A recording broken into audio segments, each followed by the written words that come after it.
আলহামদুলিল্লাহ, আমরা যে মসজিদের সামনে দাঁড়ানো আছি এখন, এই মসজিদের নাম জামে ইবনে মাসউদ রাদিয়াল্লাহু তাআলা আনহু।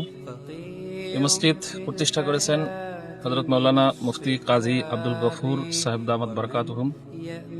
তিনি করাচি থাকেন, সেখানে দুটি প্রতিষ্ঠান করেছেন, পুরুষ এবং মহিলার জন্য অনেক বড় প্রতিষ্ঠান আলহামদুলিল্লাহ। এখানেও তিনি দুটি প্রতিষ্ঠান করেছেন। এখানে একটি ছেলে মাদ্রাসা যার নাম হলো জামিয়া ইবনে আব্বাস রাদিয়াল্লাহু তাআলা আনহু, এবং অপরটি হলো জামিয়া আয়েশা রাদিয়াল্লাহু তাআলা আনহা লিল বানাত, এটি হলো মহিলা শাখা। আলহামদুলিল্লাহ, পুরুষ শাখা এখানেও শুরু থেকে শিশু শ্রেণী থেকে দাওরায়ে হাদিস এবং তাখাসসুস ফিল ফিকহিল ইসলামী ফতোয়া বিভাগ এখানে চলমান আছে।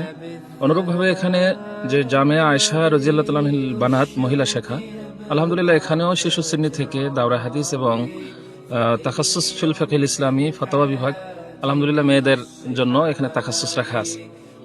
তো এখানে যে মসজিদের সামনে আমরা এখন দাঁড়ানো আছি, আলহামদুলিল্লাহ এই মসজিদটি আপনার লম্বায় 200 ফিট লম্বা প্রায়, আর প্রস্থ হলো 140 ফিট, এবং প্রতিষ্ঠাতা দামাত বারাকাতুহুম তিনি এখানে যে প্ল্যান করেছেন, এই মসজিদের চতুর্দিকে এখানে বিল্ডিং হবে। এখানে একটা বিল্ডিং হয়ে এদিক দিয়ে চলে আসবে, এখানে 4টা বিল্ডিং হবে।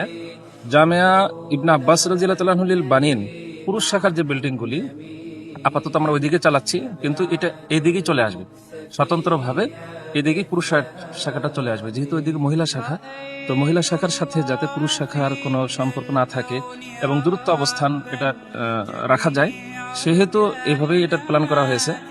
এখানে বিভিন্ন জায়গা থেকে, বিভিন্ন প্রান্ত থেকে ছেলেরা আসবে, পড়বে।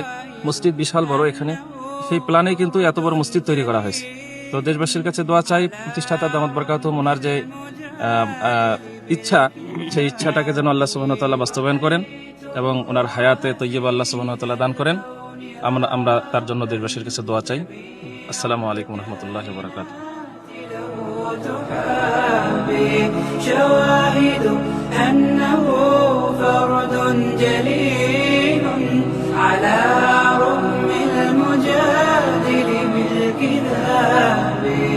تأمل قدرة الرحمن وانظر، سيهديك التأمل للصواب. ومد الطرف في كل النواحي، سؤالك سوف يرجع بالجواب. الشوق يبقى في اغترابي، فقير في الحياة من الصحاب. ومن يأمنك يا دنيا الدواهي، تدوسين المصاحب في التراب. وأعجب من مريدك وهو يدري